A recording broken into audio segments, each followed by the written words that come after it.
Então vamos começar. Na aula de número 1, eu fiquei devendo o conceito de língua, né? A gente falou sobre os conceitos de linguagem e de linguística e bastante sobre o conceito de ciência, né?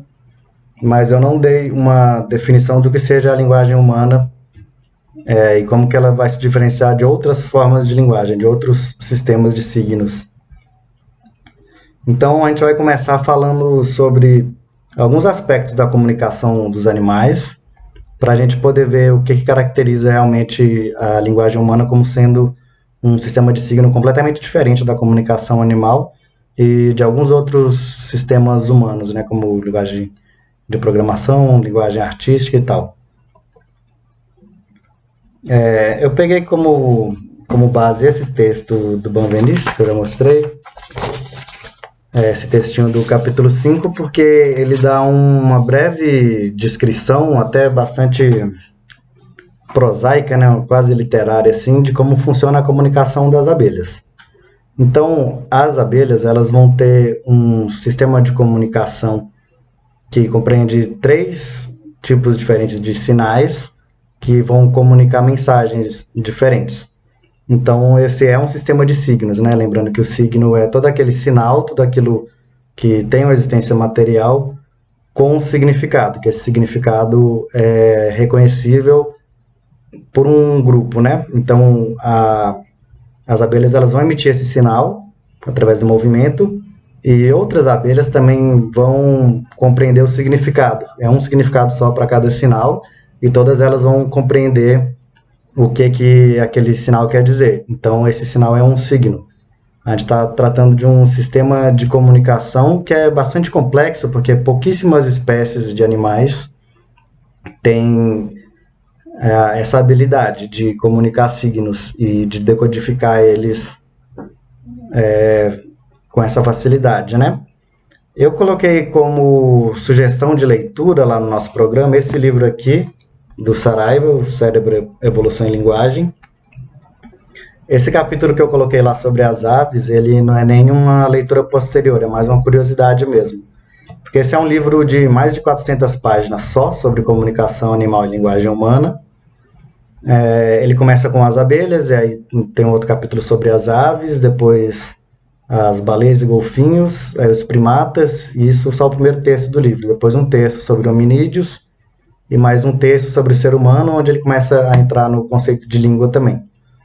Esse é um livro de biologia, não é um livro de linguística, então esses pontos que eu vou tratar mais para o final da aula sobre as características específicas da linguagem humana e como isso funciona, você não vai encontrar nesse livro com essa mesma clareza, de forma pormenorizada como a gente tem na linguística. Mas vai ter várias discussões interessantes para quem quiser ler, mostrando, por exemplo, esse experimento do Fritz, que é descrito aqui no capítulo do Benveniste, como que existem várias contestações a ele, né? E também como que, no fim das contas, a gente pode entender que esse sistema de comunicação das abelhas não é tão impressionante assim quanto faz parecer, não só nesse texto do Benveniste, mas também na Lobato, no Fiorin, todos com uma descrição muito sumária da comunicação das abelhas e colocando isso como uma habilidade incrível, né? Como uma habilidade muito especial que as abelhas têm. Então, só para quem quiser dar uma olhada depois, por curiosidade, tem o capítulo das abelhas, como eu falei, ele é bem mais detalhado do que esse do Benveniste e também traz ao final quais são os contrapontos a essa teoria. E como a gente já viu a comunicação das abelhas nesse livro do Benveniste e também nos outros livros que eu passei nas aulas anteriores, então eu decidi não incluir esse capítulo. Eu coloquei um capítulo sobre as aves, e neste capítulo das aves ele começa a introduzir a questão do ensino de língua para os animais. E daí vocês vão poder compreender por que os animais não são capazes de aprender a língua, né? Então todo ser humano ele já nasce com essa habilidade para aprender a língua de forma inata, né? De forma não... como é a palavra? Não sistemática, né? E enquanto isso, todos os outros animais, eles não têm essa capacidade de aprender a língua, e eles também não têm a capacidade de aprender de forma sistemática caso seja ensinado por humanos. Apesar daqueles animais que foram ensinados por humanos, desenvolvem uma habilidade muito maior, acho que podemos dizer assim, né? Muito mais complexa do que dos animais da natureza, mas nada parecido com a língua, conforme a gente vai ver aqui ao longo da aula. Então, primeiramente, a comunicação das abelhas, como eu falei, é um sistema de signos. E para dar um resumo de como funciona, existe um movimento que a abelha faz para comunicar a presença de alimento. E, na verdade, elas fazem isso quando tem uma fonte muito grande de alimento, elas precisam comunicar isso à colmeia, porque ela não vai poder coletar sozinha. Então é feito um movimento, esse movimento em 3 dimensões, que seria a natureza desse alimento, né, que pode ser um pólen ou néctar. Existe dentro da contestação aqui no livro do Saraiva, diz que essa parte talvez não seja comunicada através do movimento, mas sim de outras formas, outro tipo de sinal. A distância que está esse alimento e a direção onde elas têm que ir para encontrar. Então, tem esse signo ele tem essas dimensões cada uma tem um significado específico. Isso tudo é feito com um movimento que a abelha faz e as outras percebem pelo tato, né? E é um sistema muito diferente da língua humana. Como aqui no capítulo do Benveniste ele vai explicar algumas diferenças entre a comunicação das abelhas e a língua humana. A primeira coisa que ele coloca é que esse é um sistema que não funciona à base de som, mas sim de tato, como eu falei. Essa concepção é completamente errada, e você vai ver isso muito, não só nesse livro, mas todos os livros que eu passei, porque, infelizmente, todos os livros da nossa bibliografia do curso são muito velhos, muito mesmo. Então, a maior parte do que está ali é útil e a gente usa aqui nas explicações, mas pode ter algumas concepções erradas que hoje em dia, né, não existe mais. Por exemplo, a concepção da língua humana ser feita à base de som.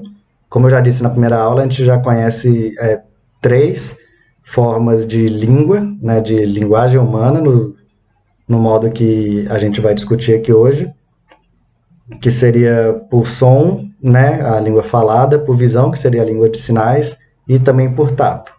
Então, essa primeira categoria aqui do Benveniste não tem nada a ver, realmente, o fato de a língua das abelhas, a linguagem das abelhas, melhor dizendo, ser a base de tato, não é um critério que diferencia ela da língua humana. Mas aí a gente vai ter outros critérios, por exemplo, dela ser unidirecional. Uma abelha, ela vai chegar para outra abelha e comunicar algo. Então, essa outra abelha vai receber esse comunicado. Não é possível ela responder algo, né? A resposta é dada por comportamento. A abelha informa e a outra vai lá pegar a comida. Só que essa outra abelha, ela não vai falar assim, não entendi, repete, não vai perguntar coisas, e ela também não vai chegar lá em outro local e passar essa informação para outras abelhas. Isso é curioso, não existe essa transmissão de informação, apenas a informação coletada da realidade, né? Ela vai lá, observa aquela fonte de alimento e ela volta para comunicar isso. Ela não tem como comunicar sobre a comunicação, apenas sobre um dado da realidade. E outra característica, então, seria a objetividade. A abelha vai emitir um sinal que ela vai corresponder exatamente a qual que é a distância dessa fonte de alimento e qual que é a direção onde elas têm que ir para pegar isso. Ela não vai passar outros tipos de informação. É impossível a abelha comunicar outra informação que não seja essa. Então, a comunicação dela é objetiva, ela só tem uma interpretação possível e também só diz respeito a esses 2 dados. Como eu falei, é motivada por fator externo, não pode ser motivada por fator interno, né, o pensamento das abelhas, até porque elas são insetos, elas não pensam, e também não pode ser motivado pela língua em si. Só veicula 3 tipos de informação, como eu falei, ela não tem um catálogo aberto, né, para comunicar qualquer tipo de coisa, ela vai comunicar essas 3 informações e de forma objetiva. Também é uma comunicação invariável. Quando a gente for pensar em outros sistemas de comunicação, que não seja das abelhas, for pensar em sistemas humanos, por exemplo, a gente tem a sinalização de trânsito. A sinalização de trânsito, ela usa signos invariáveis, né? Você tem um signo para pare, né? Pare, no caso, seria, enfim, a placa de pare, né? Que comunica parar aqui nesse local para depois seguir. Ela só tem um signo com essa representação de pare e também só tem um significado para esse signo. Vou corrigir essa parte aqui para usar a terminologia mais adequada. Esse significante, que é a placa de pare, ele só tem um significado, que é parar. E o ato de parar também só tem um significante, que é a placa de pare. Então esse é um sistema de signos, que é um sistema invariável. Não é como na língua, que a gente está o tempo todo produzindo diversas maneiras diferentes de dizer a mesma coisa e podendo ou não ser compreendido. No caso da comunicação das abelhas, vai funcionar assim como a sinalização de trânsito. Ela tem um único signo para transmitir aquela informação, e aquela informação vai ser compreendida exatamente com aquilo que ela representa. E por último, mas não menos importante, na verdade, um tema muito importante para as nossas próximas aulas é a decomponibilidade do signo, né? A gente tem esse signo das abelhas, que ele não pode ser dividido em unidades menores. Na verdade, como eu falei, ela vai ter 3 dimensões, né? Que seria a forma da dança da abelha, a velocidade e a direção. Só que cada uma dessas dimensões, ela vai veicular a informação de uma forma que não é decomponível. Ela não tem unidades menores que vão formar sentido. Por exemplo, se a abelha fizesse uma dança e depois a outra, e se esse fosse um sistema parecido com a língua humana, um sistema decomponível, então essa primeira dança mais essa segunda teria um terceiro significado, que não são as duas. Então na língua a gente tem os sons, por exemplo, né? A, B, P, F, né? E esses sons, quando combinados, eles vão formar signos diferentes, que não correspondem à soma deles, né? Por isso é um sistema decomponível. Você pega a mensagem, ela vai ser decomposta em sintagmas, que vão ser decompostos em morfemas, que vão ser decompostos em fonemas. E esses fonemas vão ser decompostos também nos parâmetros fonéticos.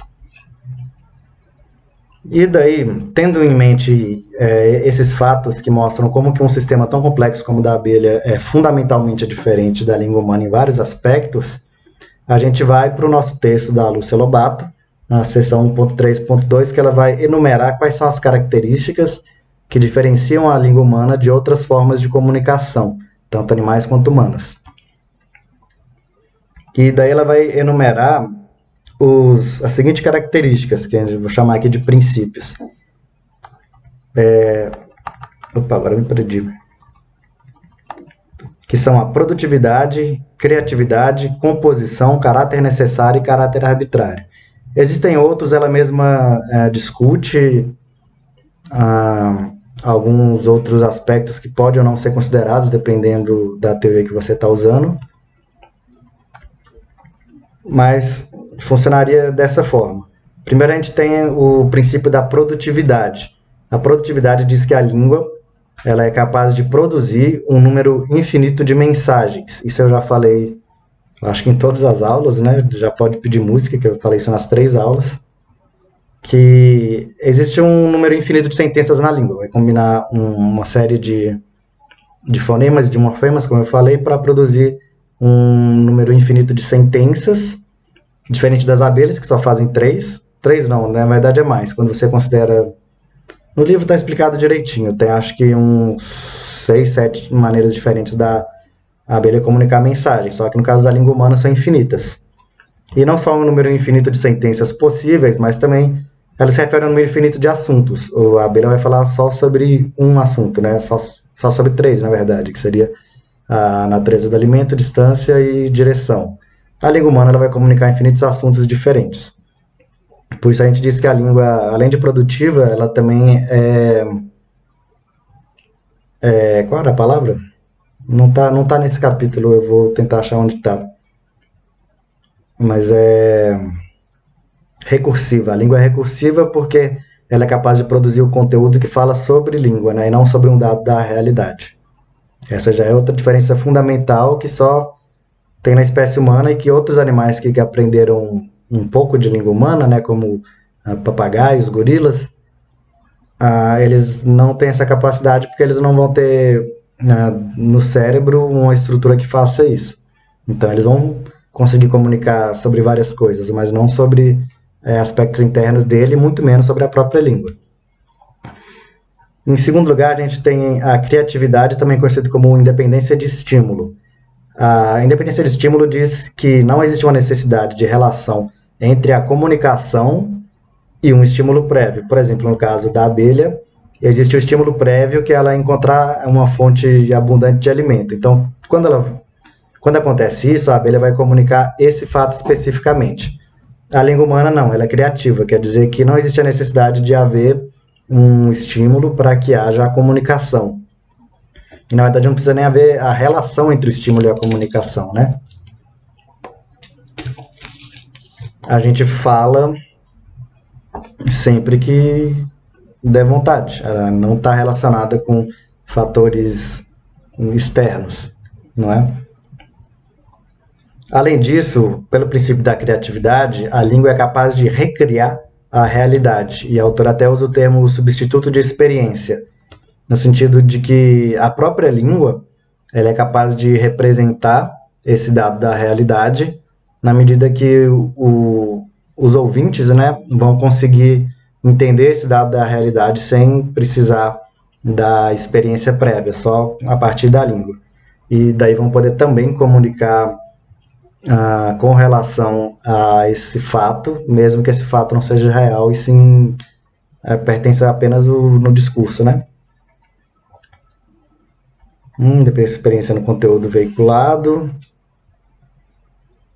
E também em relação com as funções da linguagem, né? O princípio da criatividade ela diz que a língua não é dependente de um estímulo que seja da realidade externa, do que vai decorrer que a língua ela precisa ter funções, né, bem definidas. A dança da abelha faria parte do que a gente chama de função comunicativa. Ela está lá para comunicar um fato observado. Só que a língua humana ela tem muitas funções, né? Que a gente vê, você vai ver isso em todos os livros também, na introdução deles, no primeiro capítulo, vai falar um pouco sobre as funções da linguagem, que seria a função fática, a função emotiva, conativa, etc., né? Por exemplo, a função poética, né? Que ela é usada para falar sobre aspectos internos do falante, a função comunicativa, que vai falar dos aspectos externos, a função fática, que vai falar da própria língua, da própria linguagem, né? E isso não está presente em outros animais, né? Isso é exclusivo da linguagem humana, essas funções. E mesmo as funções da linguagem, como a gente vê nos textos, não é uma lista exaustiva. Quando você pega todas as funções, você não vai conseguir explicar tudo que a língua está fazendo, ou todos os motivos pelos quais as pessoas estão usando a língua, né? Daí, em terceiro lugar, a gente tem o princípio da composição ou analisabilidade. O princípio da composição diz que a língua é formada por unidades mínimas. Pensa nessas unidades mínimas como átomos, né? Você pode separar até um mínimo de unidade possível, que essa unidade ela não precisa ter relação com relação de sentido direta com o todo que ela participa. Daí a gente entra na dupla articulação da linguagem, porque se você for decompor a língua em unidades mínimas, você vê que a língua ela tem significado, então existe uma unidade mínima de significado, que é o que a gente chama de morfema. O conceito de palavra não é muito adequado para a linguística, mas Quando você usa o conceito de morfema, ele pode corresponder a palavras ou a partes de palavras, né, pedaços de palavras. Quando você pega, por exemplo, essa palavra difícil que eu falei, que é a analisabilidade, ela vai ter os radicais ana e lisa, e também o sufixo bilidade. E isso são unidades de sentido. Cada uma dessas partículas tem um sentido. E elas juntas vão ter um sentido que é relacionado com o conjunto delas, né? Só que a língua ela também pode ser decomposta em outra forma, né? Como eu sempre falo aqui, né? A língua ela tem um componente material, que é o som, e tem um componente abstrato, que é o sentido. Respectivamente, significante e significado. Então, a língua pode ser decomposta em unidades mínimas de sentido, que são os morfemas, mas ela também pode ser decomposta em unidades mínimas de som, que são os fonemas. Então, quando você tenta reduzir a mínima unidade possível de uma língua, você vai chegar nesses fonemas. E você vai perceber que cada língua tem um conjunto de fonemas. O português, por exemplo, ele tem, acho que, 22 fonemas. Depende da abordagem que você está usando. Mas acho que era 22, né? Das vogais e das consoantes. 22 fonemas diferentes. E isso mostra pra gente que existe essa unidade mínima de som, né? Você vai decompor a língua no mínimo som possível. Quando vocês forem estudar fonética e fonologia, vão ver que é possível provar que ba são dois sons, né? E que b é um som só. Então, existe essa unidade mínima, que é o som. Cada língua tem uma pequena lista de fonemas possíveis, e também as regras que vão articular eles, né? Mas, enfim. Como vocês podem ver, a língua tem essa dupla articulação. Uma articulação fonética, ou melhor dizendo, fonológica, e uma articulação morfológica, morfossintática. Quando você pega os enunciados da língua e vai dividir em unidades de sentido, a gente vai ter a unidade da sentença, por exemplo, a unidade do sintagma, e dentro do sintagma a unidade do morfema, que é a unidade mínima. E na fonologia, até a frase, sílaba, até o fonema, que é a unidade mínima. E também o princípio da analisabilidade, o princípio da composição, ele vai dizer que a língua é formada por unidades mínimas, nessas duas dimensões, né, som e sentido, e que essas unidades elas podem ser usadas em infinitas combinações. Apesar de existir regras de combinação em cada língua, as possibilidades são infinitas. Isso é outro critério que você não vai ver em nenhuma das formas de comunicação dos animais. O outro princípio seria o princípio do caráter necessário. Então, a comunicação em língua humana ela tem um caráter necessário. Quer dizer que todo significante ele tem um significado necessário. Quando você pensa na palavra casa, por exemplo, essa palavra ela vai ter um sentido que vai atribuir vários significados a ele. Você pode pensar no que é uma casa ou como é uma casa, mas existe um significado necessário, né? O significado da palavra casa, ela quer dizer uma coisa, quer dizer uma construção que pode ser habitada, etc, etc. Então, esse vai ser um significado necessário do significante casa.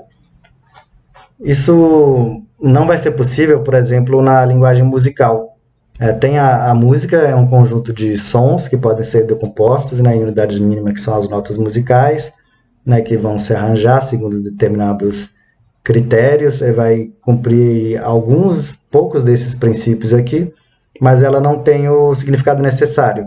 O som ele vai ser interpretado pelo ouvinte de alguma forma, ou não, às vezes ele também não vai interpretar nada, mas não existe relação necessária entre significante e significado. Com relação ao contrário, o significado tem um significante necessário, isso não acontece, geralmente não acontece, porque imagina, a palavra casa, quando você pega o significado dela, isso pode ser traduzido dependendo de qual exatamente significado está usando, vai poder ser traduzido em outras palavras que não seja casa, né? Como edifício, por exemplo, ou lar, e pode ser ainda em inúmeros significantes de várias línguas diferentes, né? Mas dentro de uma determinada língua, o significante ele vai ter um significado necessário. E por último, o caráter arbitrário, né, que é quase que o contrário do que eu falei. O caráter arbitrário diz que não tem uma relação entre o significante, uma relação necessária de similaridade do significante com o significado. Quando a gente volta lá para a sinalização de trânsito, a gente vê, por exemplo, que como diz, uma placa de desvio à direita, ela vai tentar mimetizar a ideia de desvio à direita. Tem uma setinha que ela vira para a direita, tem, né, duas pistas mostrando como que cada pista está se comportando, digamos assim. Existe a ideia de criar um significante que consiga espelhar o significado dele. Na língua não existe isso, né? A maioria das vezes a gente não pode recuperar qual que é essa relação entre significante e significado. E daí você pode ver que a música, por exemplo, é um sistema arbitrário, só que não tem o caráter necessário. Já a sinalização de trânsito, ela tem esse caráter necessário, mas não tem o caráter arbitrário. E daí a gente pode fazer um exercício mental de pensar em toda e qualquer forma de linguagem, tentar ver em quais desses princípios que elas se encaixam, né? E a gente vai poder ver que nenhuma outra forma de comunicação ela vai se encaixar em todos esses princípios que regem a língua humana. E na próxima aula, se eu não me engano, na aula 4, a gente vai ter o conceito de princípio e de parâmetro. Então, esses aí são alguns dos princípios, tem outros, e o parâmetro já vai ser algo específico de cada língua, e não nesse caso. Então, a gente vai afunilando, né? A gente tem a linguagem, que é toda forma de comunicação, e daí a gente vai afunilar para uma série de critérios que precisam ser preenchidos por toda a língua, e onde não vai se encaixar também outras formas de comunicação que não seja a língua. E dentro disso a gente tem todas as línguas específicas, né? Que elas vão seguir determinados parâmetros que diferenciam uma da outra. Então a gente vai poder conceituar a língua humana como um sistema de signos que é produtivo, criativo, decomponível, necessário e arbitrário. Então, se alguém um dia te perguntar o que é língua, você fala isso. É um sistema de signos que é produtivo, criativo, decomponível, necessário e arbitrário. E que é uma habilidade exclusivamente humana. Se um dia, em outro planeta, a gente descobrir que existe outro sistema de signos com essas características, então a gente vai chamar isso de língua, mas não é conhecido outra forma de língua que não seja na espécie humana.